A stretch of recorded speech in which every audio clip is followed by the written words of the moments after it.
Hi everyone, this is Jim. Welcome to this postmortem of my Blitz game number 598. My opponent played e4, and I went with e5, and we get into a classical Ruy Lopez. So let's take a look at it. Bishop b5, the Ruy Lopez. I play a6. He goes bishop a4. I go knight f6, attacking the pawn. He doesn't bother to defend, but he castles. That's all well known. You can take that pawn, leading to the open Ruy Lopez, but white either gets the pawn back or gets compensation, so it's all okay for white. And I go with bishop e7 here, which is the main line you can see. Usually I play this other line with b5. Here, I'll go ahead and show it.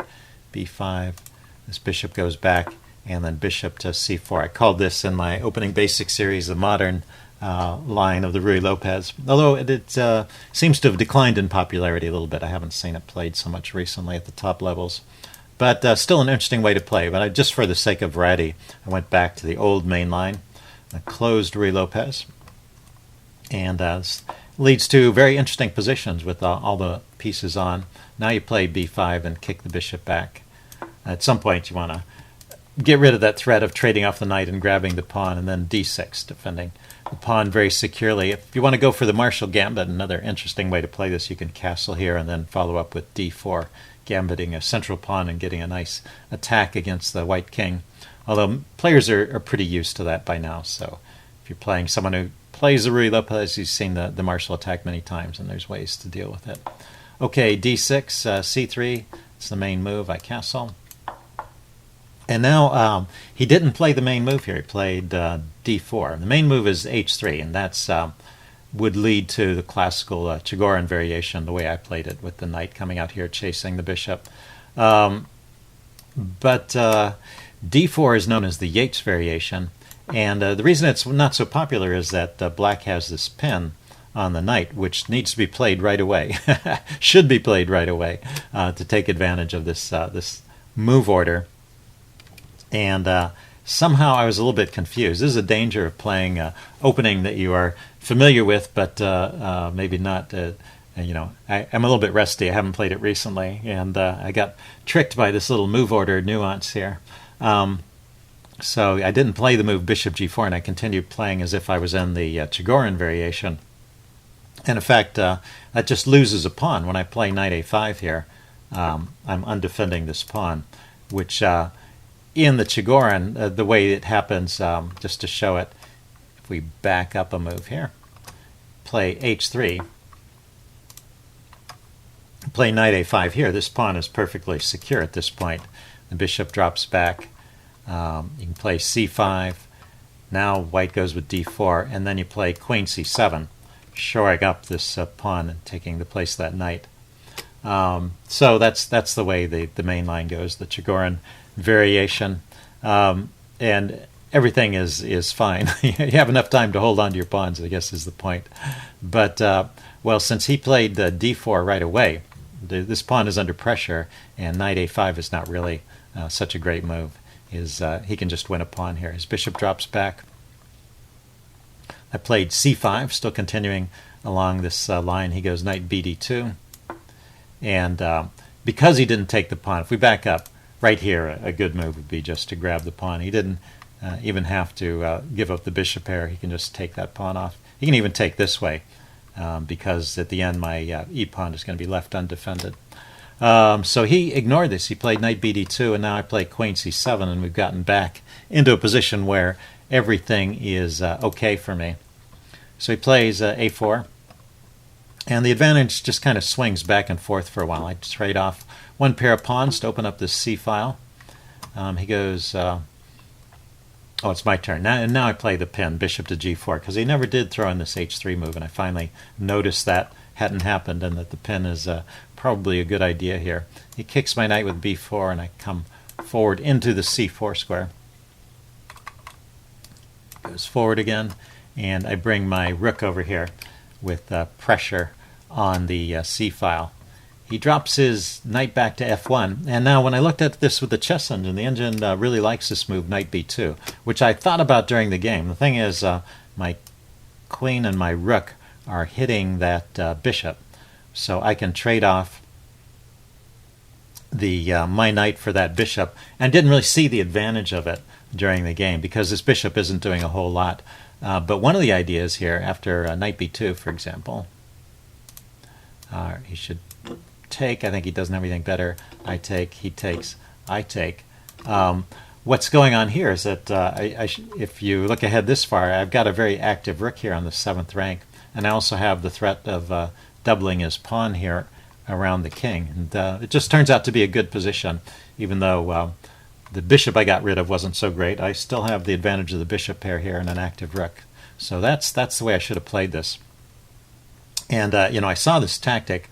I was just kind of waiting for an opportunity to play it when I might gain some material, but that never really happened. Anyway, I continued with knight h5 here.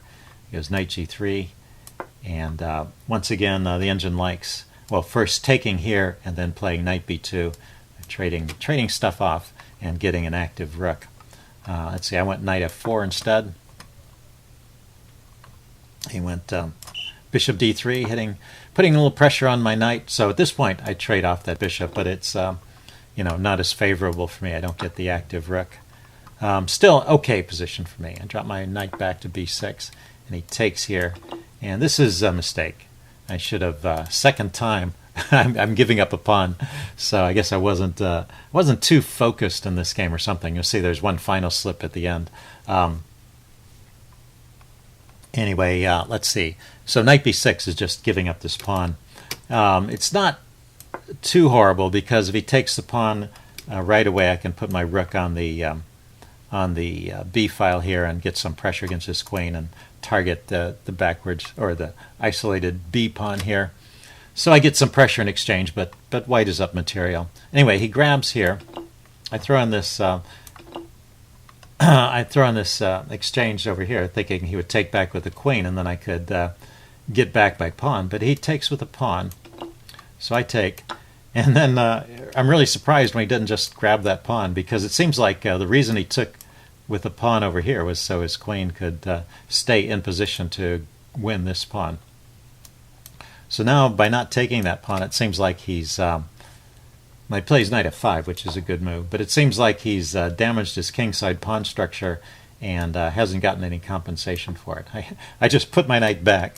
I couldn't find any good way to defend that pawn, so I put it back where it came from. So that knight adventure was not well planned. And he trades off my bishop, which is okay.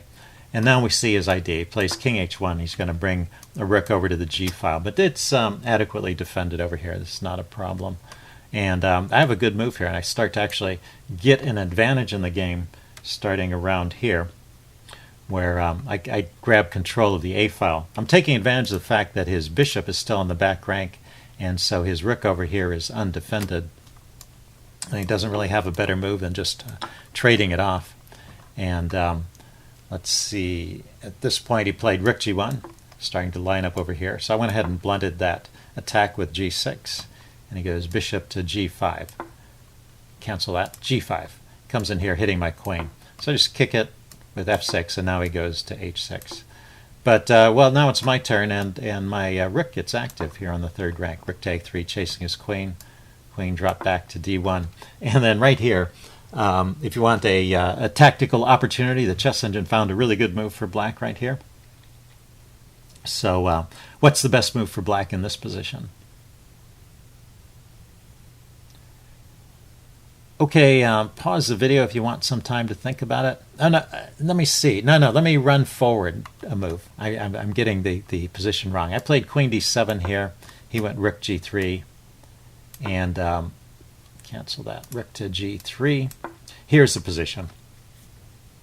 Okay, so what is a good move for black in this position? Okay, pause the video. If you want time to think about it, I'm going to give the answer away now. The move I didn't play but could have is queen to a7 with a double threat. The queen is looking at the f2 pawn, which is undefended, and it's also supporting the idea of rook to a8, a very dangerous threat of winning the queen or trading it for a rook. So that's a pretty interesting move. He can defend by just dropping his rook back, but then at least I gain a pawn, and my pieces once again are all active. So that would be the best way to continue. Anyway, I was trying to open up some more lines against these f-pawns. I had wanted to play queen here, and he played rook g3 to prevent that. So now I'm trying f5 here. And this keeps some advantage. It's not like I gave away my whole advantage, but would have been stronger if I'd played queen to a7 there. Okay, so he plays h3. He's holding on pretty good here. And I try to break through with e4. And this is an example of a classic weakness of the last move, I guess. I'm thinking about the good things that e4 does. Putting more pressure on f3, and if it goes away, then I can break through to f2. I was recognizing that f2 was a weakness here. But I failed to spot that there's a weakness with this e4 move. So if you didn't see the game and you want to guess what the problem with the e4 move is, you can try and figure that out now. Okay, I'm going to tell you the answer. I played e4, and he played queen d4, so that's the answer. The answer is that when I pushed that pawn forward, it opened up this diagonal.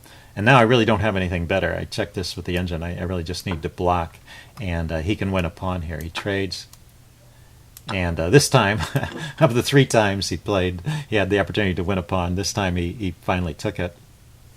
But, well, my pieces are very active, and in fact I have okay position here. I guess it's not ever winning, but it's good enough for a draw.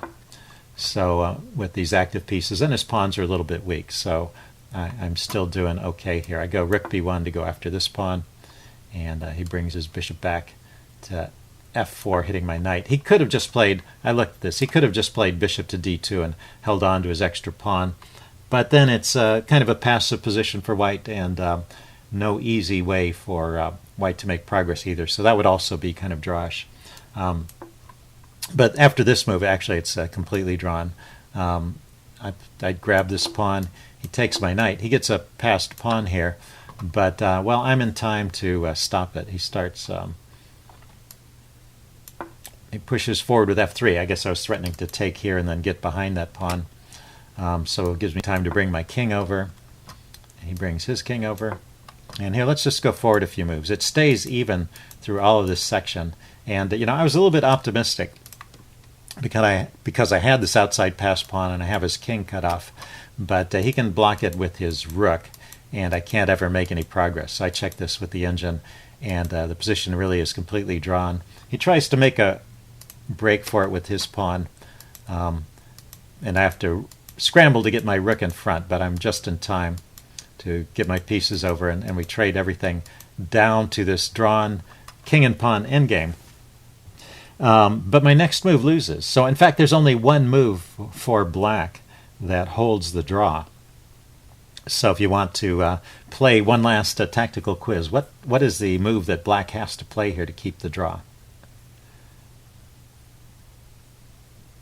Okay, I'm going to give that answer away now. The move is king to c6. And then white can never break through.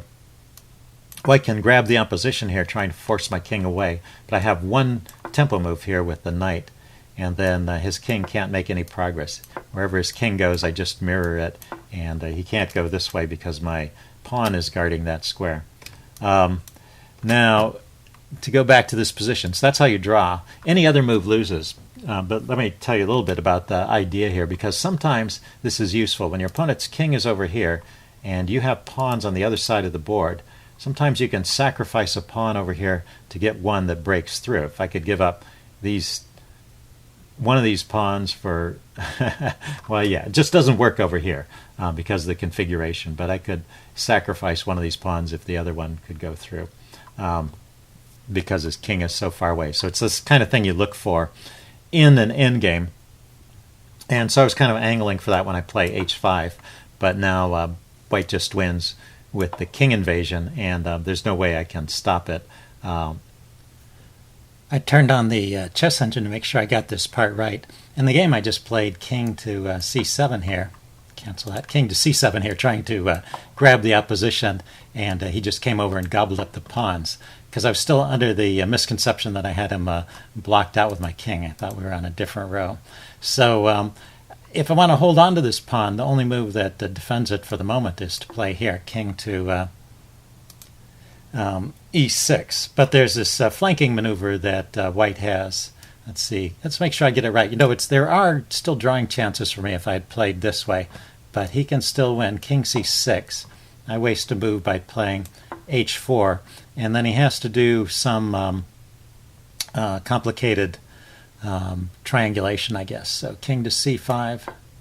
Well, I have nowhere to go. I guess that's the problem. I could try and slide back here, and he can just come over, so that doesn't work. Let's see if I drop straight back. Yeah, he still comes over. So I just can't keep his king out, regardless of what I do. But playing king c7 made it easier for him. I could have at least played king e6 here and forced him to find the right move. Of course, king c6 is an obvious move. He probably would find that. Anyway, after that, he just gobbles up the pawn. And so I just played on a few moves, hoping for a stalemate, but finally I resigned here because there's, it's a mate in 3. There's no way to stop the pawn from queening. Anyway, interesting game. Hope you guys enjoyed this. Leave any comments you have in the section below, and I will see you again soon. Bye.